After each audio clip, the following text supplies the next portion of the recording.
Question number 10, Right Honourable Winston Peters.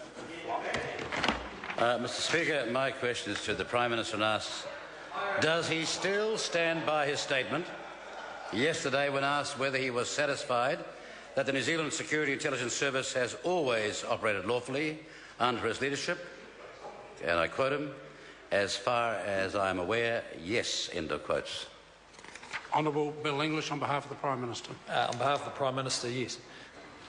Supplementary question, Right Honourable Winston Peters. How on earth can you say the SIS have acted lawfully when they breached Section 131 of the Search and Surveillance Act, when they failed to produce evidence of their identity and refused to produce a copy of the search warrant, when they illegally raided former Fiji Cabinet Minister Rajesh Singh's home in Auckland?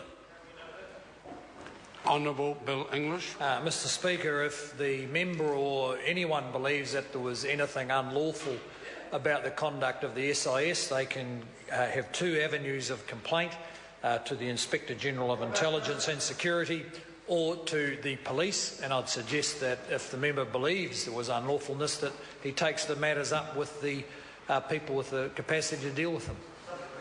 Supplementary question. Again, Right how Honourable on earth Winston can Peters. the Prime Minister say that? When the Minister of Internal Affairs dropped case reference CIV 2013, that's this year, 485240, before the High Court at Wellington 1 week before the hearing date, if it was not A, that illegal action by the SIS was about to be exposed, and B, that former Cabinet Minister Rajesh Singh and a New Zealand permanent resident and associate Fiji Democracy and Freedom Movement people are some of the 80 New Zealanders spied on illegally by the GCSB. Honourable Bill English on behalf Mr. of the Prime Speaker, Minister. there seem to be several questions there, but I can assure the member that I'm advised the SIS are not involved in a court case related to that matter. Supplementary question. Supplementary question, Right Honourable Winston Peters.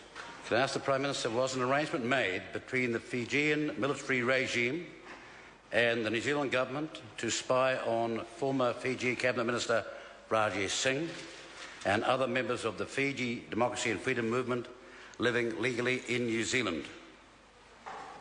Honourable Bill English. Mr. Speaker, on behalf of the Prime Minister, it would be very surprising if the New Zealand government made any arrangement of any nature with the Fijian government.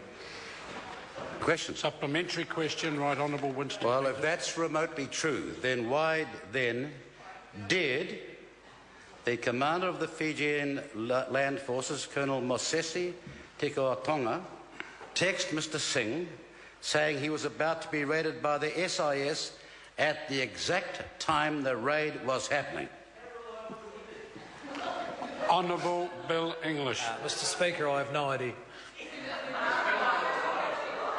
Question number...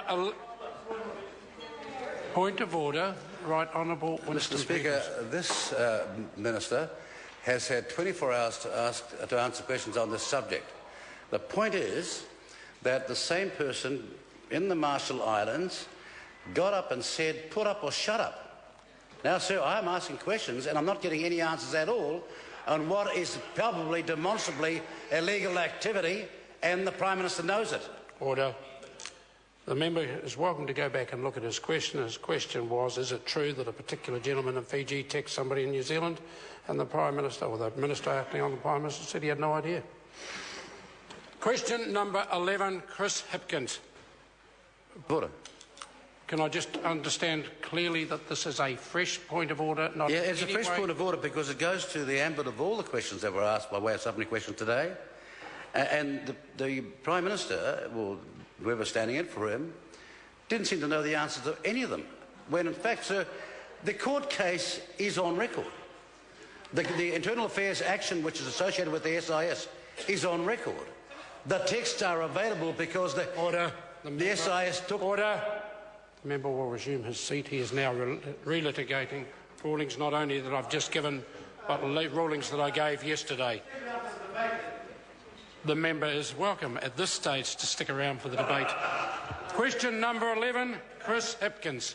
Thank you, Mr. Speaker. My question is to the Minister of Education. Will Wonga